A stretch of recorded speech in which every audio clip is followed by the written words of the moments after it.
नमस्कार, आप देख रहे हैं यूथ इंडिया एन टीवी और मैं हूं आपका दोस्त राजा पांडे।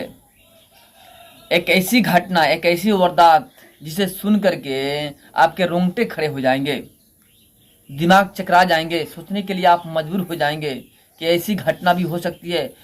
इतना दर्दनाक माहौल भी हो सकता है। एक लड़की कोठे पे होती है, कस्टमर बन के जो जाता है उसका फादर होता है। एकाएक जब नजरें मिलती है, बातें होती है, तो कैसा मंजर होगा वहाँ पे, क्या परिस्थिति क्रिएट होगा, आप सोच सकते हैं। एक बेटी और बाप, एक ऐसी जगह पे मुलाकात होता है जहाँ कोई सोच नहीं सकता है।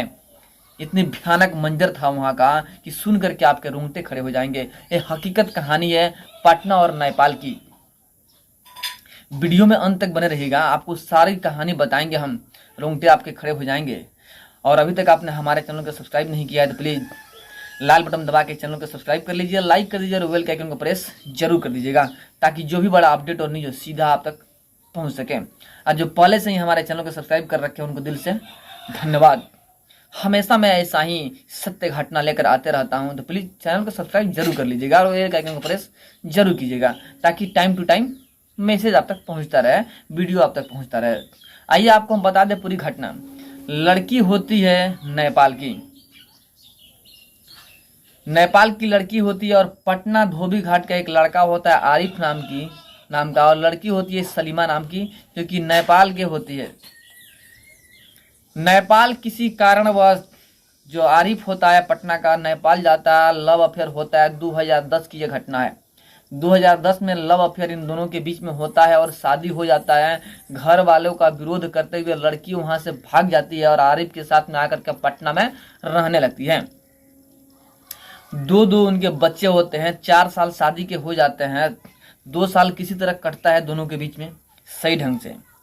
2 साल बाद दोनों के बीच में जो बात विवाद है बहुत ही हद से ज्यादा बढ़ जाता है, और जो सलीमा होती है अपना घर छोड़ के, यानी कि आरिफ को छोड़ करके अपने मायके जाने के लिए, यानी नेपाल जाने के लिए वहां से निकल जाती है और चली जाती है। दो बच्चे होते हैं उनके, दोनों बच्चों को साथ में लेती है और चली जाती है।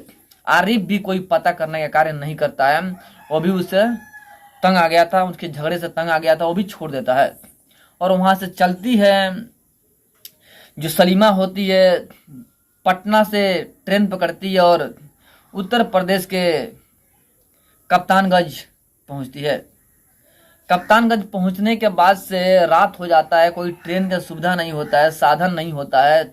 स्टेशन पर उतर जाती है और वहीं पे बैठ जाती है, बच्चों को सुला देती है, खुद घूमते रहती है कि कोई जुगाड़ करे हम कि यहाँ से कैसे निकले नेपाल, अपने घर कैसे जाए हम, यही सोच रही होती है। रात के 12 बज जाता है, घूमती रहती है। तब तक वहां पे एक लड़का होता है जावेद नाम का, एक जावेद नाम का, वो भी मुस्लिम युवक ही होता है। जावेद नाम का लड़का होता है जो कि इसको देखता है, जो कि एक धंधे वाला होता है, यानी धंधा करने वालों का दलाल होता है जावेद। क्योंकि सलीमा बहुत ही खूबसूरत थी, स्मार्ट थी, उसे देख करके उसके पीछे पड़ जाता है जावेद। सोचता है कि भाई सोने की अंडा देने वाली मुर्गी है, कैसे अपने अपने बस में करे इसको, हम कैसे अपने धंधे में उतारे, इस चक्कर में पड़ जाता है। अब पीछे पीछे घूमते रह जाता है, मौके की तलाश में रहता है कि किसी तरह हमको मौका मिल जाए ताकि इस लड़की से हम बात कर सकें, इनकी पूरी जानकारी ले सकें। यहाँ पर कामयाब भी होता है। कुछ 1 आध घंटा जब घूमता है, पीछे पीछे इधर उधर जाता है, जाते आते उससे बात हो जाता है। जो सलीमा होती है उससे बात होने लगता है। सलीमा से इस कदर बात करता है कि उससे मिल जाता है, यानी उसके दिल को टटोलने का कार्य करता है। एक मासूमियत झलकाते हुए बात करता है सलीमा से। सलीमा भी उसके बहकावे में आ जाती है और अपनी पूरी वारदात, कैसे क्या हुआ है, पूरी घटना बता देती है। जबकि एक अनजान व्यक्ति को फटाफट अपनी घटना नहीं बतानी चाहिए, लेकिन सलीमा एक औरत होती है, कम दिमागी औरत, दिमाग होता तो ऐसा कार्य करती ही नहीं, बहकावे में आ जाती है और पूरी घटना अपनी बता देती है जावेद से। जावेद तो यही चाहता था, बस उसका जो दिल था टटोलना था और अपने बस में करना था जावेद को, ताकि वो अपने धंधे में उतार सके। यहाँ पर जावेद कामयाब भी होता है, उसकी बात को सुनता है, तरस खाता है, ऐसा दिखाता है कि मैं तरस खा रहा हूँ तुम पे, तुम्हारा सहयोगी हूँ, मैं तुम्हारा मदद करना चाहता हूँ। बोलता है देखो यहाँ पर रात भर रहोगी तो पुलिस तुमको पकड़ सकता है, किसी भी केस में अंदर डाल सकता है। क्योंकि सलीमा एक औरत होती है, उसके पास उतना दिमाग तो है नहीं, बहकावे में आ जाती है। जावेद बोलता है चलो हम तुमको बस स्टैंड छोड़ देते हैं, वहां से तुम बस में चढ़ना और अपने गांव चली जाना, यानी नेपाल चली जाना। बहकावे में सलीमा आ भी जाती है और जावेद के साथ में बस पकड़ने के लिए चली जाती है। लेकिन जब वहां पे जाती है बस स्टैंड पे, तो पता चलता है कि बस तो सुबह 7 बजे है और रात के 1 बज रहे थे। अब सलीमा सोच में पड़ जाती है कि हम तो और बुरा तरीका से फंस गए, यहाँ पर कोई है ही नहीं, हमारे 2 बच्चे साथ में, आखिर हम कैसे रहेंगे। अब यहाँ पे जावेद तो मौका के तलाश में ही था, जानबूझकर जावेद बस स्टैंड पे लाया ही था कि बस तो है ही नहीं। अब यहाँ पे जावेद अपना दिमाग लगाता है और कहता है कि बुरा ना मानो तो तुम्हारी घर पे चल सकती हो, वहां पे जाकर के रात भर रह सकती हो और सुबह फिर हम 7 बजे तुमको बस स्टैंड पे ला करके छोड़ देंगे, या कहे तो बस पकड़वा देंगे।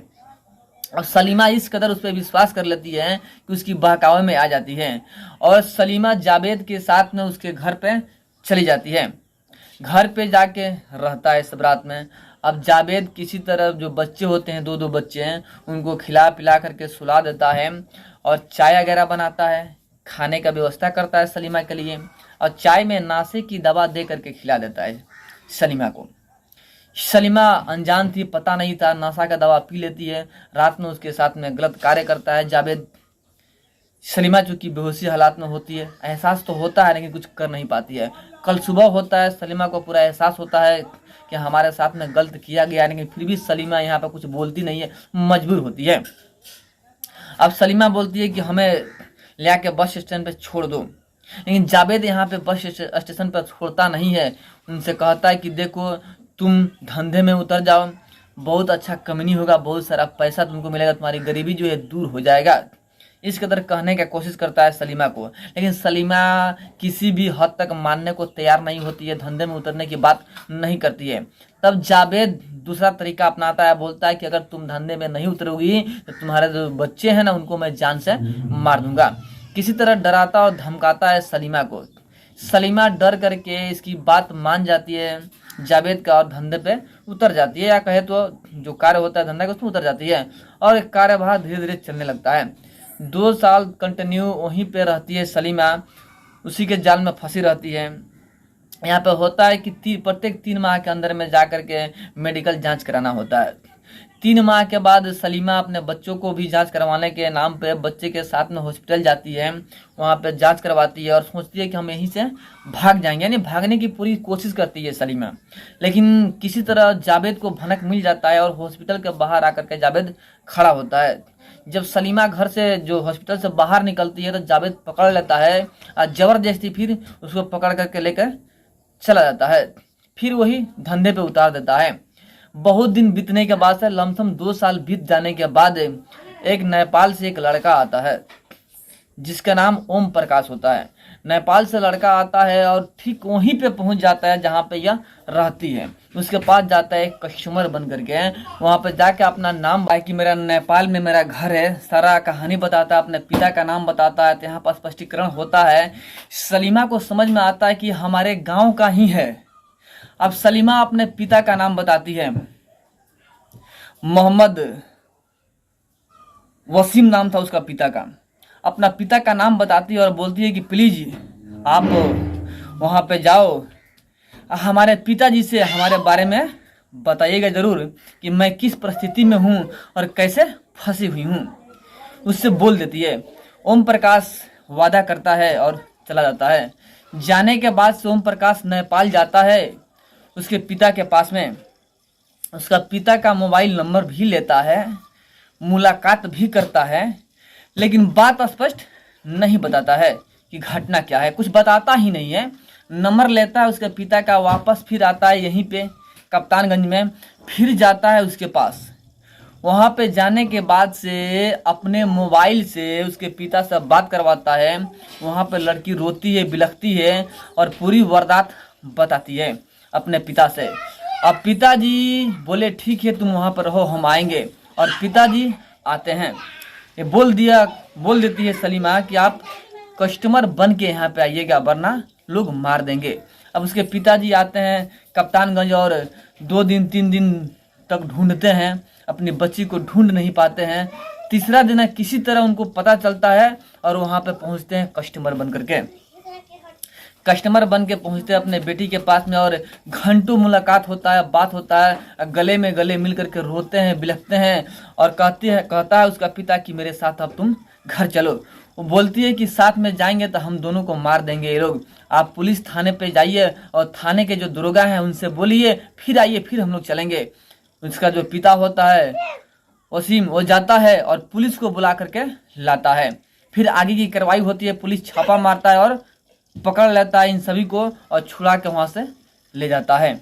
इस प्रकार घटना खत्म होता है।